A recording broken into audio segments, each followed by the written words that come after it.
Eu vou fazer uma exposição de 1 Coríntios, capítulo 11, e eu vou pedir a você que tenha bastante atenção, e nós vamos ver a ideia de Zwinglio, lá. E eu acho, hoje, aqui nessa manhã, que este texto que nós vamos ver tem muito a ver com aquilo que Zwinglio queria explicar sobre a ceia do Senhor. Então, queridos, abram suas Bíblias em 1 Coríntios, capítulo 11, 1 Coríntios, capítulo de número 11. E nós vamos fazer uma leitura do versículo 17 até o versículo 34. Não deixe de ler, não deixe de compartilhar, tá bom? 1 Coríntios, capítulo 11, de 17 a 34. Amém? Os irmãos acharam? Amém? Então vamos lá. Entretanto, não vos elogio nessa instrução que vos dou agora, pois as vossas reuniões causam mais mal do que bem. 11:18. Porque, em primeiro lugar, ouço dizer que há divisões entre vós, quando vos reunis como igreja, e em parte acredito nisso. Versículo 19. E é até necessário que haja divergências entre vós, para que os aprovados se tornem manifestos em vosso meio. Portanto, quando vos reunis no mesmo lugar, não é para comer a ceia do Senhor. Agora o versículo 21. Pois quando comeis, cada um toma antes a sua própria refeição. Assim um fica com fome e outro se embriaga. Versículo 22. Será que não tendes casas onde comer e beber? Ou desprezais a igreja de Deus, envergonhais os que nada têm? Que vos direi? Irei elogiar-vos? Não, nisso não vos elogio. 23. Pois recebi do Senhor o que também vos entreguei. O Senhor Jesus, na noite em que foi traído, ele tomou o pão. Versículo 24. E depois de ter dado graças, o partiu e disse: isto é o meu corpo que é dado por vós. Fazei isto em memória de mim. Versículo 25. Do mesmo modo, depois de comer, tomou o cálice, dizendo: esse cálice é a nova aliança no meu sangue. Fazei isso todas as vezes que o beberdes, em memória de mim. 26. Porque todas as vezes que comerdes deste pão e beberdes do cálice, proclamais a morte do Senhor até que ele venha. Versículo 27. Por essa razão, quem comer do pão ou beber do cálice do Senhor de maneira indigna, será culpada de pecar contra o corpo e o sangue do Senhor. Examine-se, pois, o homem a si mesmo, versículo 28, dessa forma coma do pão e beba do cálice. 29. Pois quem come e bebe sem ter consciência do corpo do Senhor, come e bebe para a sua própria condenação. 30. Por causa disso, há entre vós muitos fracos e doentes, e muitos que já morreram. 31. Mas se julgássemos a nós mesmos, não seríamos condenados. Quando, porém, somos julgados pelo Senhor, somos corrigidos para não sermos condenados como o mundo. Portanto, meus irmãos, quando vos reunis para comer a ceia, esperais uns pelos outros. 34. Se alguém tiver fome, coma em casa, a fim de não vos reunirdes para condenação. Quanto às demais coisas, eu vos instruirei quando vos for visitar. Olha aqui para mim, queridos, olha aqui para mim, deixa eu explicar um pouco desse texto aqui, que é importante para nós.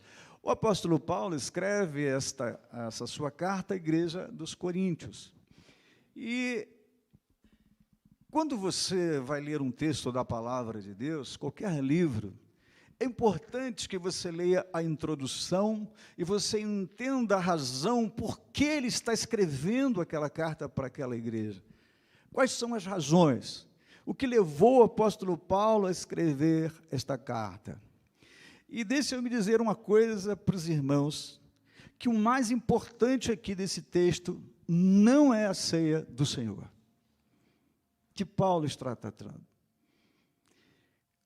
Há algo diferente aqui nesse texto, que a gente precisa compreender mais profundamente. Eu vou explicar por quê. O apóstolo Paulo, ele começa o versículo 11, no versículo 11:1, dizendo, eu vos elogio, aqui ele elogia. A partir daqui do versículo 17, ele vai dizer, eu não vos elogio. A igreja de Coríntios era uma igreja dividida, era uma igreja soberba, havia muitos problemas internos naquela igreja. E Paulo escreve essa carta com o objetivo que o Léo vem tentando aqui trabalhar com a unidade, fazer com que a igreja já se una. Preste bem atenção, porque eu vou ligar o texto com a ideia de Zwinglio lá atrás. E eu acho que ele tinha razão, partindo desse texto aqui. E eu vou explicar por quê. Então, o apóstolo Paulo, ele escreve à igreja, porque a igreja de Corinto estava fazendo um equívoco. Havia no início da igreja duas festas, o ágape, que era a festa do amor, e havia automaticamente a ceia do Senhor. A festa ágape era a festa em que as pessoas comiam à vontade, traziam comida, faziam uma festa. Aliás, abri um parênteses aqui, deixe-me elogiar aquele almoço que teve aqui na igreja. Aqui. Foi uma festa ágape. E foi muito gostoso. A gente já vai almoçar na igreja, né? As irmãs, quando faz a comida, lá no fogão, panela, né? É um arroz só. E nós almoçamos. Mas por que foi diferente? Cada um trouxe um prato de casa. E eu vi gente entrando na fila 2 vezes lá, só entrei uma. E aí, cada irmã trouxe um prato diferente, com sabor diferente. E sabe o que foi gostoso? Nos deu a oportunidade de experimentar um pouquinho do sabor da comida de cada um. Como foi legal isso, como foi gostoso isso. E ali não houve, como essa daqui, alguém que comeu mais do que o outro, que foi lá e pegou mais do que o outro, não. E olha, eu trouxe só um frango, mas da outra vez, façam que eu vou trazer uma comida que eu faço em casa, uma receita especial. Viu, Charlene? Estou combinando, pode cobrar. Porque ela falou assim, pastor, só traz um frango. Eu falei, puxa vida, que desprezo, mas eu vou fazer uma comida especial e vou trazer, depois duvido que vai sobrar.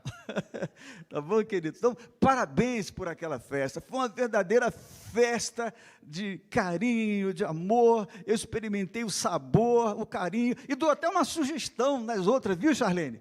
Bote a família sentada em lugar diferente. Cada família sentada com a outra, para conhecer, saber, né? Porque o irmão senta de um lado, o outro senta aqui e não conhece. Então, abri aí essas aspas aí.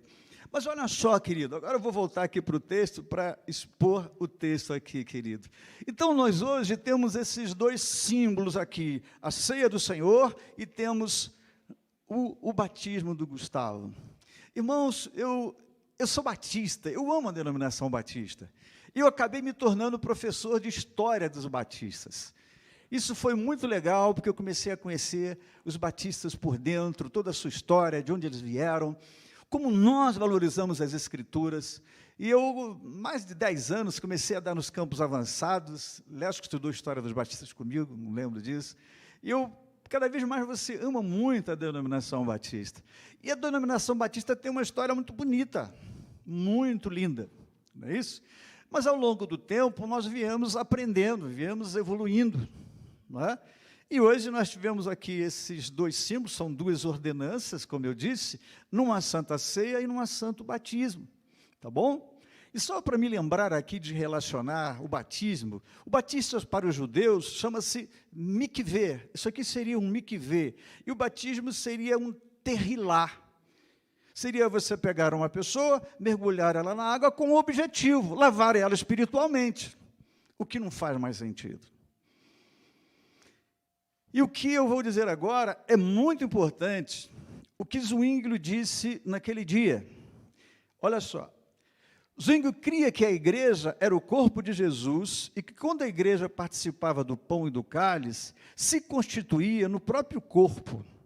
Algo místico acontecia, mas acontecia com o povo e não com o pão.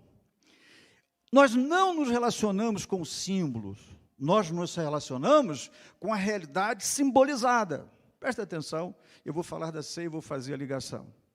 O mais importante do batismo não é essa piscina, não é a quantidade d'água. O mais importante do batismo é o Gustavo. O mais importante do batismo é a confissão de fé dele. Nós não sacralizamos as coisas. Não podemos fazê-la com o receio de que um dia os nossos símbolos sejam completamente destruídos.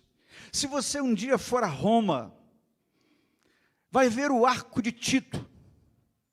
E o Arco de Tito traz uma profunda dor aos judeus. Porque quando você chega bem próximo a eles estão carregando nos seus ombros a menorá, que eles retiraram do templo, porque era um símbolo, mas não vale mais nada hoje, porque a menorá tipificava a luz, e hoje nós temos a Jesus Cristo como nossa luz. Esse sim, às vezes nós vamos, queridos, em vez de focar realmente no significado, nós acabamos, de alguma forma, sacralizando aquilo que não deve ser sacralizado. Isso tem a ver também com ceia e tem a ver com o batismo. Nesse texto que nós estamos aqui expondo, e agora eu volto para o texto novamente, veja que o apóstolo Paulo, ele trata desse problema dentro da igreja dos Coríntios. Agora eu vou voltar aqui ao versículo de número 17 e 18. Vejam aí. Entretanto, não vos elogio nessa instrução que dou agora. Agora, observem isso, querido. As vossas reuniões causam mais mal do que bem. Aquelas reuniões não eram sadias. E 18. Porque, em primeiro lugar, ouço dizer que há divisões entre vocês.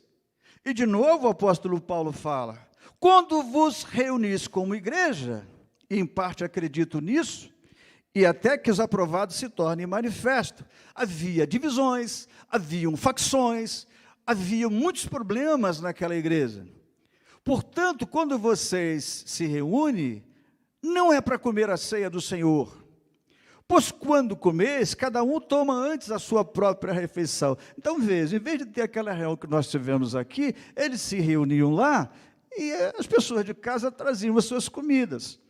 E eles comiam, mas havia pessoas que não tinham comida. E eles se embriagavam. Isso causava na igreja dissensão, divisão. Não havia alegria. E o apóstolo Paulo, então, ele quer fazer o quê? Ele quer trazer a igreja para dentro de uma unidade. Tanto é que, ao expor o texto, ele volta a tratar do assunto que ele iniciou. Porque quando ele chega aqui no versículo 31 até o 33 e 34, ele fala, mas se nós julgássemos a nós mesmos, não seríamos condenados.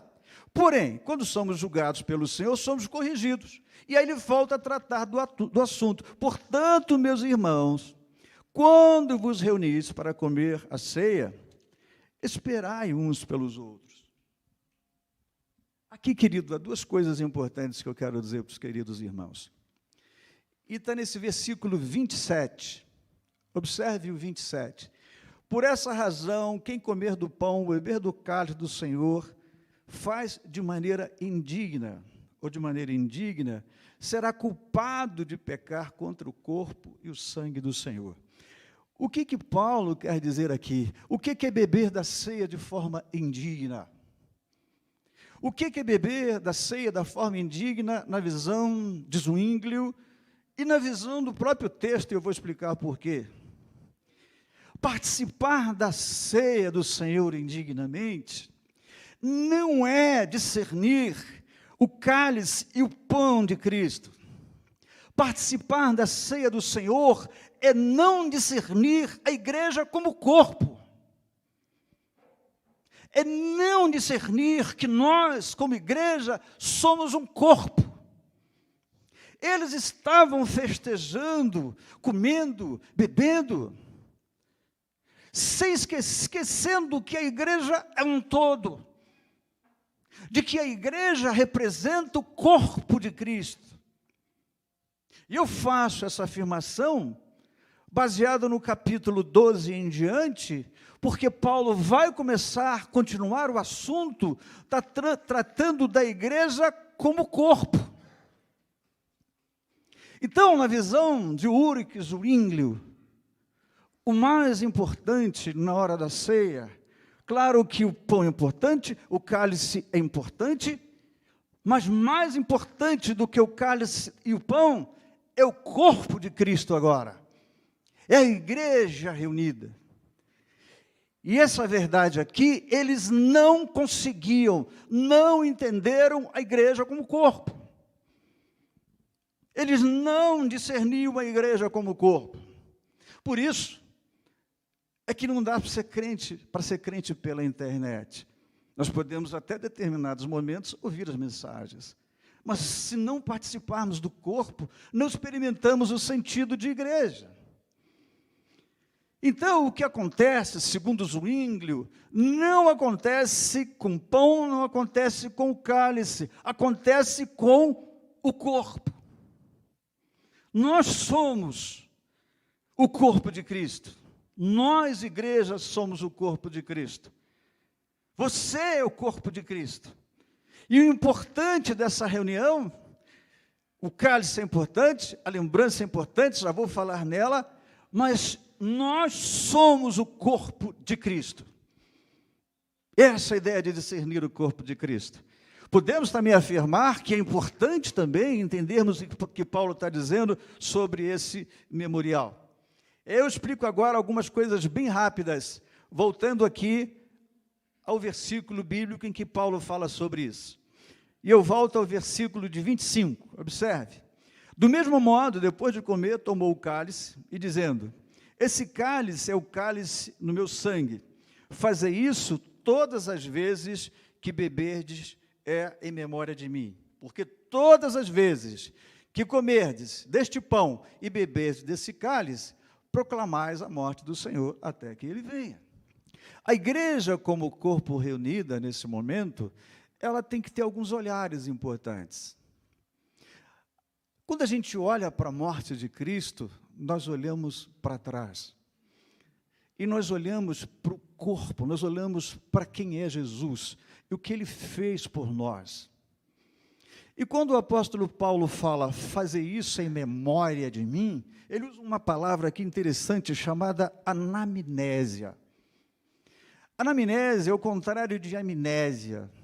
Anamnésia é o sentido de que nós não podemos absolutamente esquecer de algumas coisas fundamentais. E esse era o princípio que Martim Lutero queria com a reforma. Você, como igreja, não pode esquecer um momento sequer do sacrifício e da morte de Jesus. Hoje aqui, nós estamos celebrando a morte. É isso. E graças que nós celebramos a morte. A morte de Jesus não é um acidente. E nós celebramos a morte de Jesus por nós, porque foi a morte que nos trouxe vida. Então, quando nós fazemos esse olhar para a morte de Jesus, nós também lembramos que foi a morte dele que nos trouxe vida, foi a morte dele que perdoou nossos pecados, foi a morte dele que nos resgatou. Então, por isso é que nós olhamos com esse olhar. Lembre-se, ele derramou o seu sangue, ele deu a sua vida por nós. Mas nós também fazemos um outro olhar. Olhamos para o 26 até o final e lemos assim: porque todas as vezes que comer desse pão e beber desse cálice, da morte do Senhor, até que ele venha. Quando nós também participamos desse momento do pão, do cálice, e nós como corpo de Cristo, nós olhamos primeiramente em volta. Por que em volta? Jesus voltará. Amém, irmãos? Ele virá. E há muita gente em torno de nós que ainda não faz parte do corpo de Cristo, que ainda não se converteu a Cristo. E há outra coisa importante também, que eu pego aqui a palavra até que ele venha. Quando nós participamos da ceia do Senhor, nós olhamos para o futuro. E algo que não podemos esquecer até que ele venha, de que Jesus Cristo voltará aqui novamente. Amém, irmãos? Nós vivemos um momento sombrio, estranho. Mas olhamos e vemos e cremos que ele vai voltar, ele prometeu. Então esse momento da ceia é o momento de nós, como corpo de Cristo, reunidos, discernirmos esse corpo. É o momento de nós vermos o pão como o corpo de Cristo partido por nós e vermos o cálice como o sangue de Cristo derramado por nós. E por que é importante a morte de Cristo? Porque sem derramamento de sangue não há remissão de pecados. Se Cristo não derramasse o seu sangue, nós não seríamos salvos. E, queridos, uma última coisa importante aqui, é que nós celebramos a morte de Jesus, celebramos o seu sangue como corpo de Cristo, repetindo essa história. Essa história não pode nunca deixar de ser repetida. Por isso, fazer isso em memória de mim. Por isso a ceia é muito importante para a igreja do Senhor Jesus. Por isso é importante que essa história seja contada.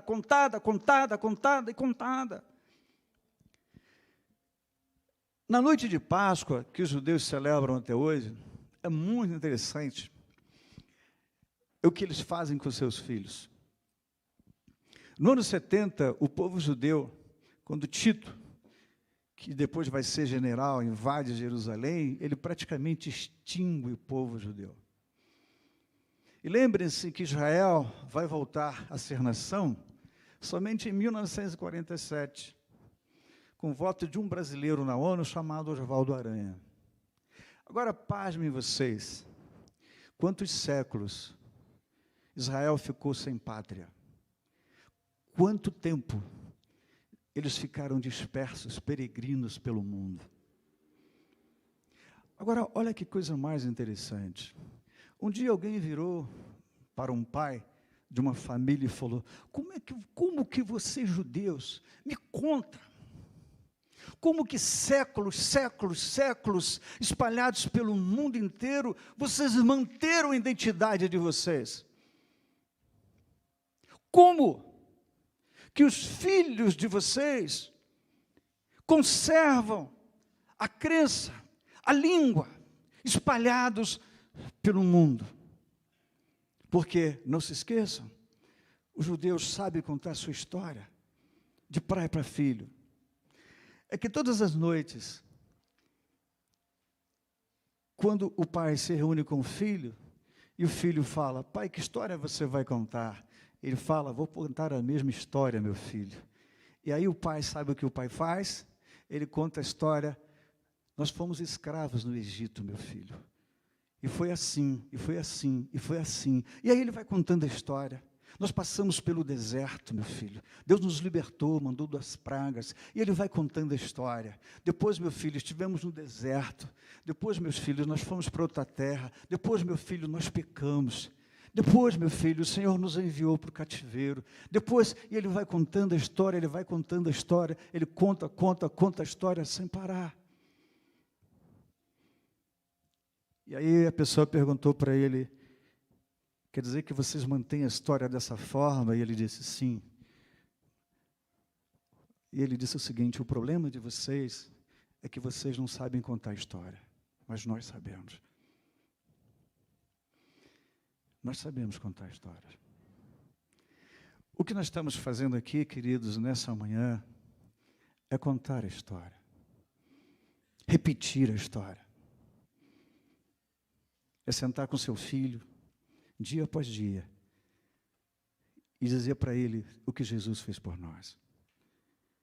A importância que nós temos, para nós não esquecermos o verdadeiro sentido do Evangelho. Evangelho é o que Jesus fez por nós. Ele deu a vida por mim, Ele deu a vida por você. Ele tirou de nós, querido, a ira de Deus. E nunca foi tão importante voltarmos a saber o que é Evangelho. Eu vou citar aqui Paul Washer para terminar o meu sermão. Paul Washer é um cristão reformado, excelente pregador. E ele foi fazer uma visita em algumas igrejas. E chegou numa igreja reformada, cristã, e o líder da igreja o levou a uma classe de juniores. Juniores, 10 anos, 12 anos. E Paul Washer chegou lá na classe e o pastor disse: faça a pergunta que quiser para os juniores. E ele chegou: tem certeza? Ele falou: tem. Posso fazer uma pergunta da boa? Ele falou: pode. E ele chegou e falou assim: eu queria perguntar a vocês aqui da classe o que tinha no cálice que Jesus bebeu. E aí uma menininha de 12 anos de idade ficou em pé, deu um passinho para o lado e disse: Sir, dentro do cálice estava a ira de Deus. Preste atenção, para eu terminar. Como isso aqui é importante. A dor de Jesus não foi a cruz. Jesus ter ido ao Calvário e pelos seus poros ter saído sangue, não foi a crucificação. Eu não quero diminuir a dor de Jesus. Você pode pegar um médico, ele vai fazer um resultado da dor da cruz. Não, não foi, querido. A dor de Jesus é que ele bebeu o cálice da ira de Deus. Toda a ira dos seus pecados foram atirados em Jesus. Essa foi a sua maior dor. A cruz é secundária, mas a dor de Jesus maior foi que ele recebeu toda a ira dos seus pecados. Ele fez apaziguamento, propiciação por mim e por você. Isso é Evangelho.